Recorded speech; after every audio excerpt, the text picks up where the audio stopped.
time to meet the Maddens, the family with something to hide. You can't say that. That's a spoiler. Great. Hi, Isabella. How are you, Kayden? How are you doing? Nice to speak to you. Nice to see you too. So first of all, congratulations on the show. I've seen the first couple of episodes. It's a lot of fun. Tell me a little about your relationship, because it kind of starts off, literally speaking, on quite rocky ground, no? Oh, yes. On the show, I mean, the characters really are each other's counterparts. I don't think one can exist without the other. And I think that when they do, their lives aren't really balanced. And I think that when they meet each other, it's kind of like fate. And it's sort of this perfect match of two people that are such polar opposites, but for some reason they just go together so well. And I think that you'll see as the friendship gets stronger and they fight and they make up and they grow together and they both change as people, but they change together, that the friendship just gets so much stronger. And I think that, I mean, we were saying this before, but, you know, our friendship has grown with the characters, you know, off screen too. And it's so easy. It's so easy to act with each other because.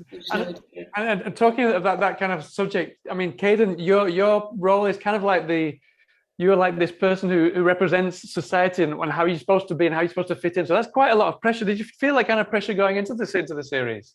I mean, yeah, a little bit. I wouldn't say it was like super pressure of like, I need to be the good staple in the show, but more of just like, you know, I don't want Hartley to come across as almost too nice and too happy because, you know, we all know in the experience of life, when you are way too giving and way too nice, you know, you end up getting taken advantage of. But I feel like because like Hartley having this relationship with Amy and the Maddens, it's really taught her, you know, to kind of show a little bit of her villainous side and to show, like, to stand up for herself more and not let people use her. And yeah, I mean, you know, Hartley spends a lot of the time running around after the Madden family, making sure that they don't do anything bad or expose themselves. But, you know, they all have something to learn from each other.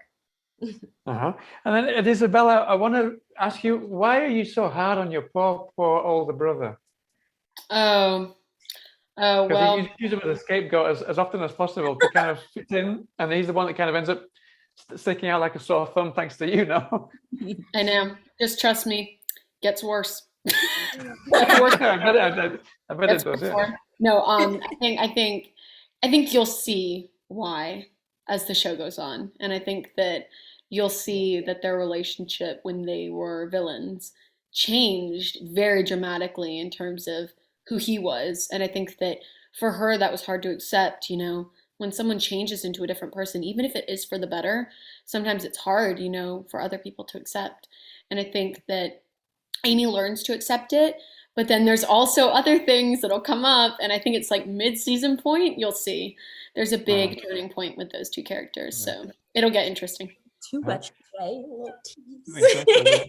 I know I'm stopping myself. And then just one last question. I was just speaking to the parents, James and Lucy in the series, and I kind of felt that they were even more kind of the kids in the show than the kids were in the show. It's kind of the other way around. Now, did you not feel that as well?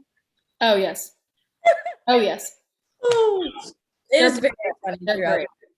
Throughout the show, you'll see a lot of moments like that where it's almost like the kids are more of an adult than the parents are. But I also think it's great, you know what I mean? Because it also makes it really funny at the same time, kind of shows how a real villain family, I think, would act. You know what I mean? Like the parents are going to be responsible or tell their kids to clean the room. Like they're going to just not care. You know what I mean?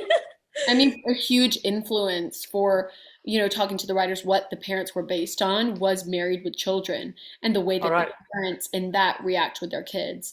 And it's like, oh, it's so funny. There's so many comparisons I could draw with me and the way that I talk to my dad versus my relationship with my mom. I mean, I literally treat my dad a lot of the episodes like the toddler that I have to kind of walk around and tell, stop doing that, stop doing that. But it's so fun because in real life too, we've grown so close with them that, you know, when I need them, they're always there for me. If I need a hug on set, if I'm feeling lonely, if I miss my parents, I mean, they're always there. Well, listen, it's been really good to speak to you. We're going to wrap, but everyone's going to have a blast with the show because it's just so obvious that you have a blast on the show anyway. So it just kind of that comes across on the screen. So I just can't wait for everyone to see it. And I hope to speak to you again sometime soon. Thank you. All right. All the best. Take care. Nice to meet you. Bye. The Villains of Valley View premiere event. Is that okay? Yeah, you can mention that. Friday, June 3rd at 8 on Disney Channel.